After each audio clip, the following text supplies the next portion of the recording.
West బెంగాల్‌లో mid day meal programme కింద school పిల్లలకు గుడ్డు ఇచ్చేవాళ్ళండి. ఇప్పుడు గవర్నమెంట్ మారిన తర్వాత గుడ్డు ఇవ్వడం ఆపేయాలని చెప్పి నిర్ణయం తీసుకున్నారు. సో ఇది ఎందుకు అంటే మిడ్ డే మీల్ ప్రొవైడ్ చేసే కాంట్రాక్ట్‌ని ఇస్కాన్‌కి ఇవ్వడం జరిగింది. ఇస్కాన్ సంస్థ సాత్విక్ డైట్‌ని నమ్ముతుంది. సో నాన్ వెజిటేరియన్ డైట్‌కి ఇస్కాన్ అనేది వ్యతిరేకం. కాబట్టి గవర్నమెంట్ ఇస్కాన్‌ని మిడ్ డే మీల్ ప్రోగ్రామ్‌లో ఇన్వాల్వ్ చేయడం వల్ల స్కూల్ పిల్లలకి గుడ్డు అనేది ఇక్కడి నుంచి దొరక్కపోవచ్చండి వెస్ట్ బెంగాల్‌లో. So government authorities, ISKCON representatives ఏం చెప్తున్నారంటే, సో గుడ్డు ప్లేస్‌లో రాజ్మా ఇస్తున్నాం, పన్నీర్, పల్సెస్ ఇలాంటివి ఇస్తాం కాబట్టి న్యూట్రిషన్ పరంగా ఎటువంటి లోపం ఉండదు అనేది వీళ్ళ ఆర్గ్యుమెంట్. అయితే ఇక్కడ ఆలోచించాల్సిన విషయం ఏంటంటే, ఎగ్ అనేది మనకు దొరికే వాటిలో cheapest source of protein. Egg ఇచ్చే ప్రోటీన్‌ని వెజిటేరియన్ సోర్సెస్ నుంచి తీసుకురావాలంటే చాలా ఎక్కువ ఖర్చు అవుతుందండి. అంటే ఇంతకుముందు ₹6.80కి మిడ్ డే మీల్ వచ్చేదండి వెస్ట్ బెంగాల్‌లో. ఇప్పుడు అది ₹10కి పెరిగింది. సో ఇది వెస్ట్ బెంగాల్ అసెంబ్లీలోనే గవర్నమెంట్ ప్రజెంట్ చేసింది. సో ఇంచుమించు 50% కాస్ట్ ఇంక్రీజ్ అయిందండి. అంటే ఇదంతా ఎందుకు?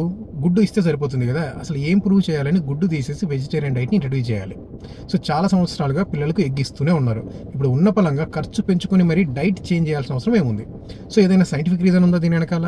అండ్ ఈ నిర్ణయం వెనకాల ఏమైనా లాజిక్ ఏమైనా ఉందా? పోనీ ఈ నిర్ణయం తీసుకున్న డెసిషన్ మేకర్స్ వాళ్ళ ఇంట్లో గుడ్డు తినకుండా సాత్విక్ డైట్ ఏమైనా తీసుకుంటున్నారా? సో దీనికి కారణం ఏంటి అని మీరు అనుకుంటున్నారు? కామెంట్స్‌లో కామెంట్ చేయండి. Thank you so much.